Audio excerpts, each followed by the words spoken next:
అందరికీ నమస్తే అండి. నా పేరు మాధవి. స్వాధ్యాయంలో భాగంగా టార్కం సెర్డారియన్ గారు రచించిన ఆశ్రమ సదస్యులు బుక్ రచయిత అయిన టార్కం గారికి నా ఆత్మ ప్రణామాలు. అలాగే బ్రహ్మర్షి పితామహ పత్రిజీ గారికి, వంశీ మాస్టర్ గారికి, ప్రవీణ మేడం గారికి నా ఆత్మ ప్రణామాలు. నేను చాప్టర్ 2 చదువుకోబోతున్నానండి. శంబాల చాప్టర్ 2 నేమ్ వచ్చేసి పార్ట్ 6. 2000 సంవత్సరంలో శంబాల శక్తి అధిష్టానాన్ని దాటుకొని సూటిగా మానవాళిని చేరుతుంది అని మాకు బోధించబడింది. అది ఎంతో ముఖ్యమైన సంవత్సరం అని టిబెటన్ గురువులు తెలిపారు. దాని కొరకు సంసిద్ధతతో ఉండమని ప్రత్యేక సూచనలు ఇవ్వబడ్డాయి. శంబాల శక్తి విశ్వ అయస్కాంతతతో నియంత్రించబడుతుంది. మన నక్షత్ర మండలానికి పాలపుంతకు మూలం విశ్వ అయస్కాంతమే. ఈ నక్షత్ర మండలం కేంద్రంలో విశ్వ అయస్కాంతం ఉంది. అది లక్షల సంవత్సరాల నుంచి ఈ నక్షత్ర మండలాన్ని కలిపి ఉంచుతుంది.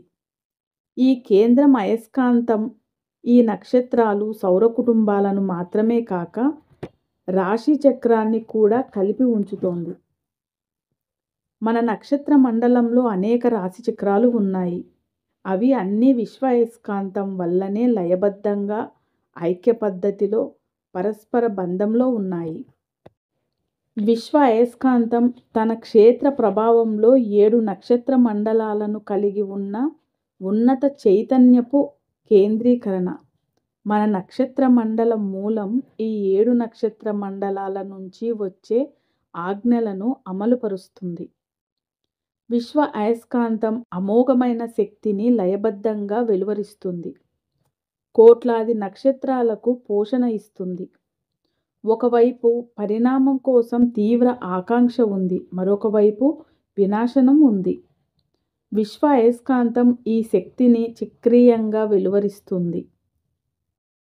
ఆ శక్తి అలా గ్రహాలను చేరినప్పుడు శంబాల శక్తిగా మారుతుంది. శంబాల కేంద్రం ఈ శక్తిని గ్రహించి వెలువరిస్తూ ఉంటుంది. ఈ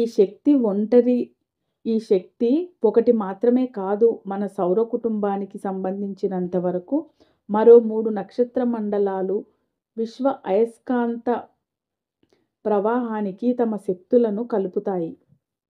అవి గొప్ప ఎలుగుబంటి, సిరియస్, ప్లీడియస్.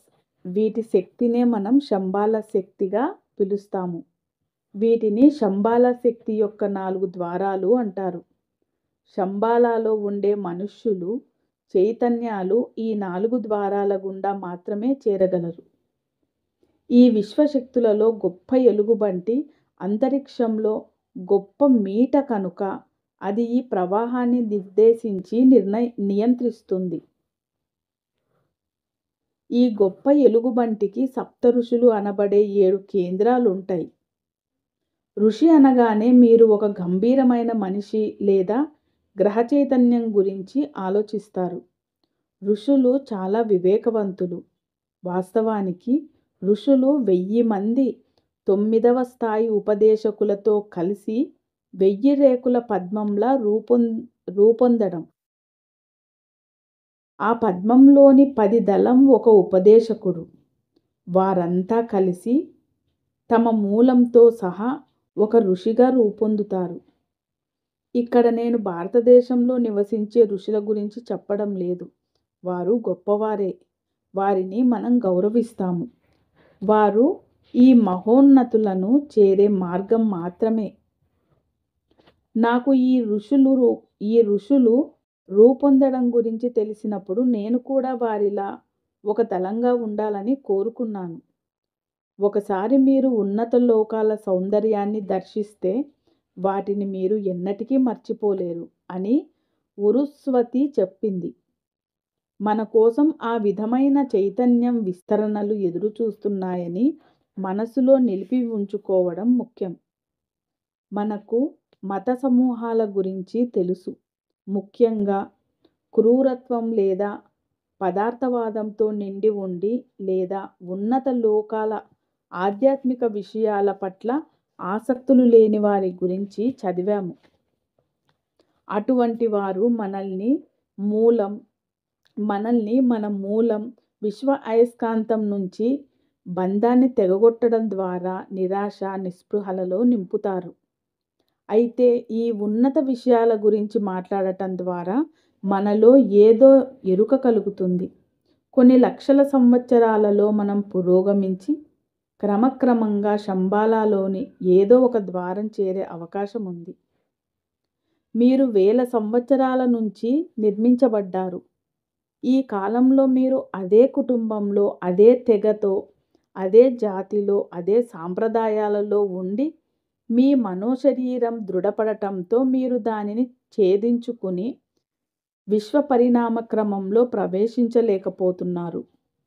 శంబాల శక్తుల విశ్వశక్తులు ఋషుల గురించి ఆలోచిస్తూ ఉంటే క్రమంగా విశ్వ అయస్కాంతతతో అనుసంధానం ఏర్పడి ఒక ఆశ జనించి మన మనస్సులో అంతకు ముందున్న ఆలోచన రూపాలు నశిస్తాయి.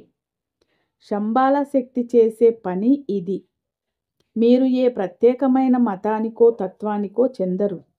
ఆకాశమే మీ గమ్యం.